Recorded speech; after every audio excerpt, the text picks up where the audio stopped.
حضرت شاہ ولی اللہ رحمۃ اللہ علیہ کس کی سند حدیث میں نہیں آتے؟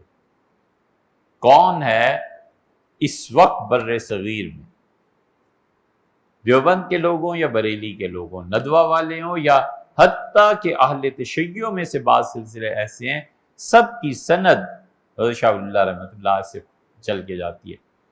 حضرت شاہ ولی اللہ رحمۃ اللہ علیہ نے پوری کتاب لکھی ہے الدر الثمین فی مبشرات النبی الامین صلی اللہ علیہ وسلم، اور اس میں انہوں نے سارے واقعات نقل لکھے ہیں کہ میری حضور صلی اللہ علیہ وسلم کیسے ملاقات ہوئی، کیا مجھ سے فرمایا، میں قبر مبارک پہ گیا تو کیا چیز پیش آئی تھی، ان کی روح نے مجھے گھیر لیا، رسول اللہ صلی اللہ علیہ وسلم کی روح میری روح پر غالب آ گئی، پھر مجھے یہ بتایا یہ بتایا یہ بتایا۔ اس میں آیا ہے کہ میں نے ایک مرتبہ عرض کیا کہ میں حضرت علی رضی اللہ عنہ کو پہلے نمبر پہ مانوں، باقی تینوں خلفاء کو بعد، تو رسول اللہ صلی اللہ علیہ وسلم منع کر دیا، آپ نے فرمایا نہیں، خلافت کی جو ترتیب ہے اسے ہی ماننا ہے۔ میں نے کہا 3 باتیں آپ سے عرض کریں، فرمایا کہو۔ میں نے پہلی بات یہ رکھی، فرمایا میں نے دوسری بات یہ رکھی کہ میں مجتہد ہوں، میں خود اجتہاد کروں گا آپ کی سنت اور کتاب کو دیکھ کے۔ تو مجھ سے ارشاد فرمایا کہ ہم تمہیں یہ تو اجازت دے سکتے ہیں کہ تم چاروں ائمہ میں سے کسی کی بھی پیروی کر لو، لیکن تمہیں یہ اجازت نہیں دی جا سکتی کہ تم اب 5ویں اجتہاد شروع کرو۔ یہ تو تھا جوانی کی بات۔ شاہ صاحب کی عمر اس وقت کتنی تھی؟ 21-22 سال کے تھے۔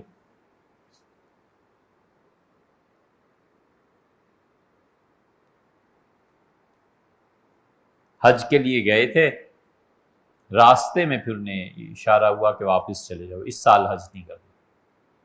حضور صلی اللہ علیہ وسلم نے کہتے تھے مجھے واپس بھیج دیا۔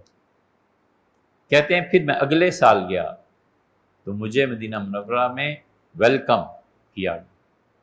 دوسری بات میں نے یہ عرض کی، میں نے کہا مجھے اجتہاد کی، میں نہیں، یہ نہیں ہوتا۔ شاہ صاحب جب ہوئے نا پھر 50-55 برس کے، تو پھر انہوں نے لکھا کہ بر صغیر میں کسی شخص کے لیے جائز نہیں ہے کہ حنفی فقہ کو اپنے سے دور کرے، حنفی فقہ سے پھر جائے۔ اس وقت عمر، سنجیدگی، مطالعے کی وسعت، بہت سی چیزیں اور بھی شامل ہو گئی۔ پھر تیسری بات کہتے ہیں میں نے عرض کی، میں نے کہا اللہ کے رسول مجھے شیعہ کے بارے میں بتائیں کہ ان کے بارے میں کیا عقیدہ رکھنا چاہیے۔ حضور صلی اللہ علیہ وسلم سے فرمایا امامت پر غور کر، بس اتنا فرمایا۔ باقی جو شاہ صاحب نے اپنی رائے لکھی ہے وہ ساری اس میں موجود، تو اس لیے امت اس پہ متفق رہی ہے، کوئی اس میں پیچھے نہیں، سب کے سب متفق ہیں کہ حضور اکرم صلی اللہ علیہ وسلم سنتے ہیں۔ اختلاف کیفیت میں تو یار تمہیں کیفیت کی آخر مصیبت کیا پڑی، ہوگی کوئی کیفیت، اللہ تعالیٰ سنواتے ہیں جیسے بھی سنوائیں، یہ خدا کا اور اس کے نبی صلی اللہ علیہ وسلم کا معاملہ ہے، ہم جتنی چیز کے پابند ہیں بس اتنا ہی رہنا چاہیے۔